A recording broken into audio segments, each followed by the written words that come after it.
Today, our fellow citizens, our way of life, our very freedom came under attack in a series of deliberate and deadly terrorist acts.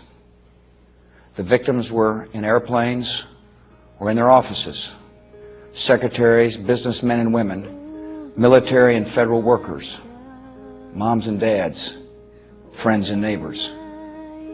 Thousands of lives were suddenly ended by evil, despicable acts of terror. The pictures of airplanes flying into buildings, fires burning, huge structures collapsing, have filled us with disbelief, terrible sadness, and a quiet, unyielding anger. These acts of mass murder were intended to frighten our nation into chaos and retreat. But they have failed. Our country is strong. A great people has been moved to defend a great nation. Terrorist attacks can shake the foundations of our biggest buildings, but they cannot touch the foundation of America. These acts shatter steel, but they cannot dent the steel of American resolve. America was targeted for attack because we're the brightest beacon for freedom and opportunity in the world, and no one will keep that light from shining.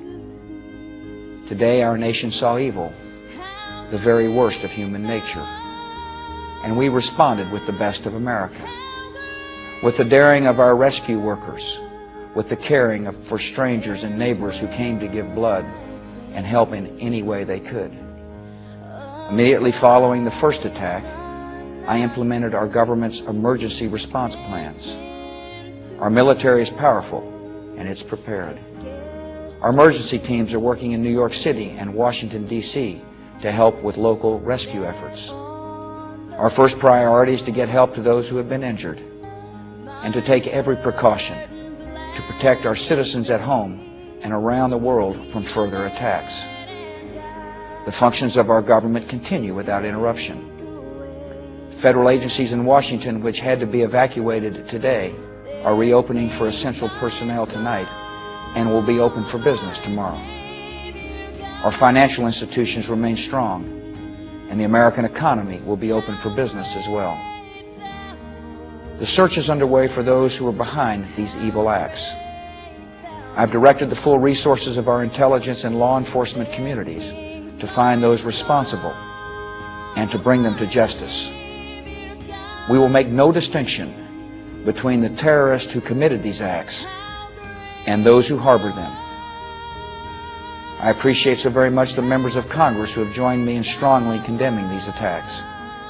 And on behalf of the American people, I thank the many world leaders who have called to offer their condolences and assistance. America and our friends and allies join with all those who want peace and security in the world, and we stand together to win the war against terrorism.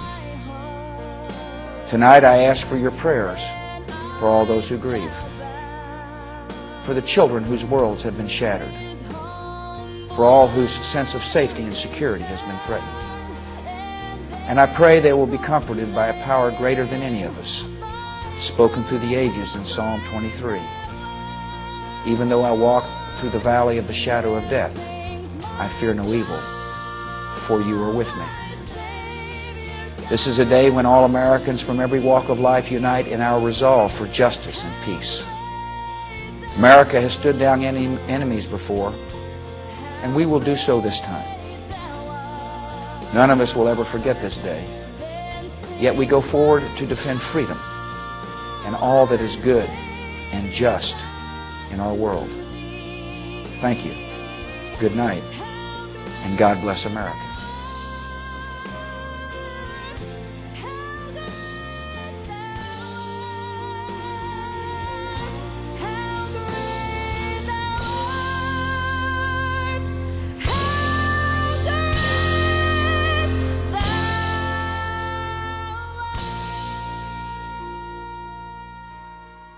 I can hear you.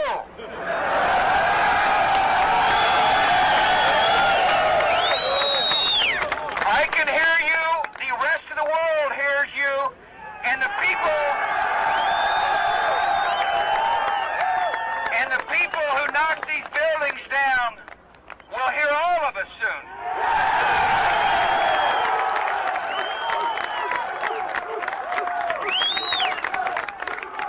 Oh, say, can you see by the dawn's early light what so proudly we hailed at the twilight's last gleaming, whose broad stripes and bright stars through the perilous